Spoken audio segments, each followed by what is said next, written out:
सो अगर बात करते हैं कंपोनेंट के बारे में। सो देर आर दो तरीके के कंपोनेंट होते हैं। एक होता है स्टेटफुल और स्टेटलेस।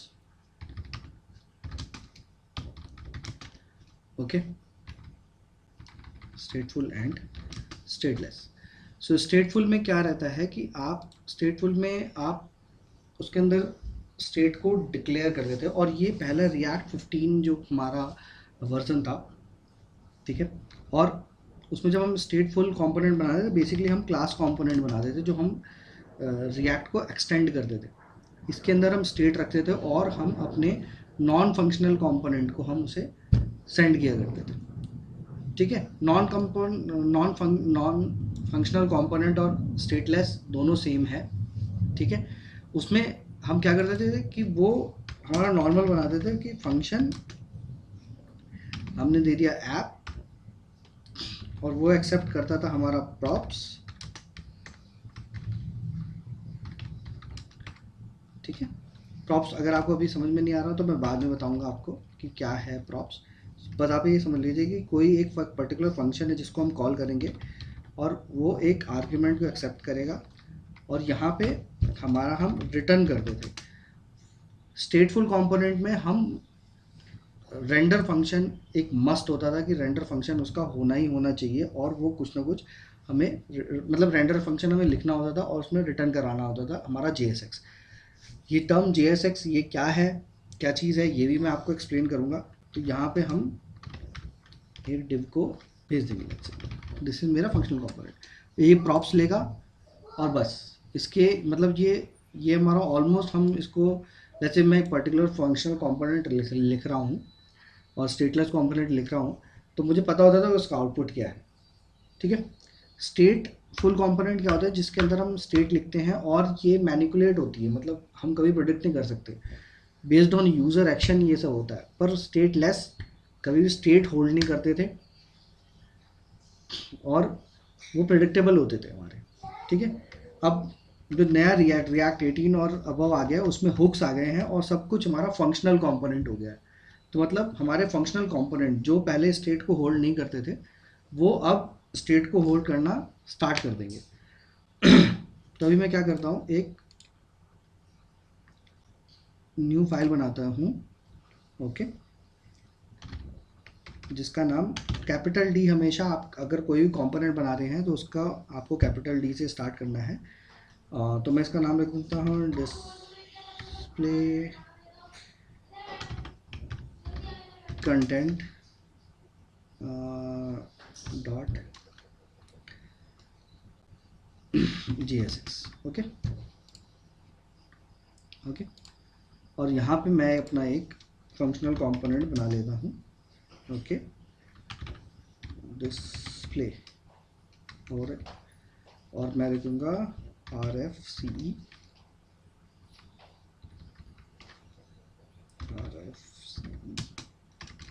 सॉरी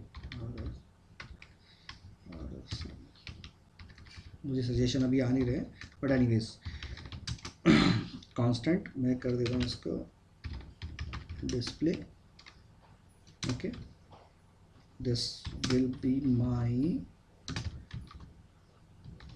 अब ये सिंटेक्स तो आप जानते होंगे कि ये एरो फंक्शन का सिंटेक्स है, which will return me an array which holds my div. Okay, and inside this we will paste our content.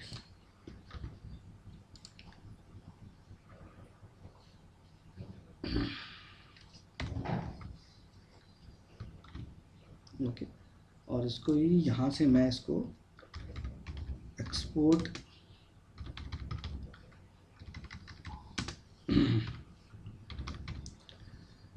Default कर दूंगा। ठीक है,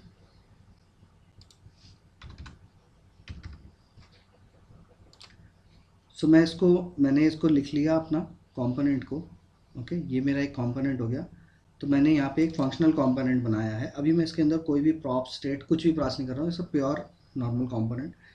ठीक है, अब हमें रिएक्ट इंपोर्ट, पहले हमें रिएक्ट इंपोर्ट करने की ज़रूरत पड़ती थी फंक्शनल कंपोनेंट में, बट अब अगर आप रिएक्ट एप्लीकेशन बना रहे हैं तो अब आपको वो मतलब आपको रिएक्ट इंपोर्ट करने की कोई ज़रूरत नहीं है। मैंने एक डिस्प्ले कंपोनेंट बनाया और उसके बाद मैंने उसमें लिख दिया कि प्लीज़ सब्सक्राइब, ठीक है, और उसको एक्सपोर्ट कर दिया। एक्सपोर्ट करने के बाद मैंने इंपोर्ट डिस्प्ले फ्रॉम, मैंने अपना पाथ दे दिया। पाथ क्या दिया है, क्योंकि मैं इसी, देखिए मेरा ऐप मेरा index.js यहीं पे है और मेरा ये कंपोनेंट भी यहीं पे है, तो मैंने इसका ये पर्टिकुलर पाथ दे दिया। पाथ देने के बाद मैंने कंपोनेंट को इसके अंदर इंपोर्ट कर दिया। इंपोर्ट करने के बाद अब मैं इसको अगर रन करूँगा तो आप देखेंगे यहाँ पे कि प्लीज़ सब्सक्राइब मेरा आ गया है। अगर मुझे इसको चेंज करना होगा, न्यू यूज़र, सेव करूँगा, कंपाइल होगा मेरा कोड, ओके, कंपाइल होगा और कंपाइल मेरा कोड हो जाएगा और उसके बाद आपको दिखेगा कि please subscribe new user, okay. So ये मैंने एक कंपोनेंट अपना बना लिया है, डिस्प्ले कंपोनेंट। अब लेट्स से कि मैं क्यों कह रहा था कि कंपोनेंट का फ़ायदा क्या है मुझे, तो जितने ज़्यादा मैं कंपोनेंट बनाता चला जाऊंगा, ओके, उतनी बार ये मेरा डिस्प्ले होगा, ओके। ये कंपोनेंट का फ़ायदा क्या, ठीक है। अब इसका फ़ायदा क्या है, लेट्स से कि मैं यहाँ पे आपने कंपोनेंट बनाया, अब इसको कैसे बोलते हैं कि ये डेटा ड्रिवन होगा, तो मैं डेटा इज इक्वल टू, यहाँ पे मैं कोई भी एक, मान लीजिए मेरा यहाँ पे एक डेटा है, ठीक है, ABC माई नेम यूज़र और एक और मैं डेटा बना लेता हूँ कांस्टेंट, कुछ भी मैं बना लेता हूँ अपना यूज़र और न्यू, ठीक है। तो मैं यहाँ पे इसको, जब मैं यहाँ पे इसको कॉल कर रहा हूँ तो मैं इसे ABC भेज रहा हूँ, और जब मैं इसको इसी को डेटा के तौर पे, जब मैं इसकी डेटा के तौर पे अगर मैं यहाँ से इसको भेजूँगा, ओके, सेव कर दिया, ठीक है। मैं यहाँ से दो डिफरेंट डेटा भेज रहा हूँ। अब मैं यहाँ पे लिखूँगा प्रॉप्स,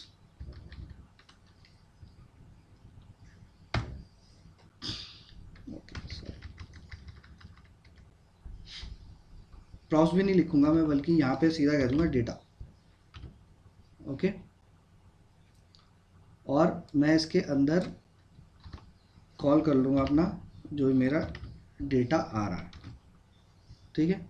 अब आप आउटपुट देखिएगा, यूज़र और न्यू। आपने कंपोनेंट तो एक ही बनाया, ठीक है, बट आप डेटा के बेस पे उसको चेंज कर सकते हो। अगर आपको यहाँ पे आपको डिस्प्ले ही यूज़ करना है, सेम लेआउट यूज़ करना है, बट आपको कुछ और दिखाना है, तो आप डेटा के बेस पे उसको चेंज कर सकते हो। तो गाइज ये था कंपोनेंट का, मतलब ये एक फंक्शनल कंपोनेंट था। अभी इसमें हम स्टेट वगैरह हुक्स के थ्रू हमने स्टेट वगैरह इंक्लूड नहीं किया है, वो हम आगे के लेक्चर्स में करेंगे। मैं आपको JSX बताऊंगा, प्रॉप्स के ऊपर एक डिटेल वीडियो रहेगी। अभी ये तो जस्ट एक कंपोनेंट के ऊपर था। तो please subscribe to my channel, और आगे की वीडियो में हम बात करेंगे कंपोनेंट्स को और डिटेल में समझेंगे, JSX को समझेंगे। So continue on this video, आप ज़रूर इससे कुछ लर्निंग आपको मिलेगी।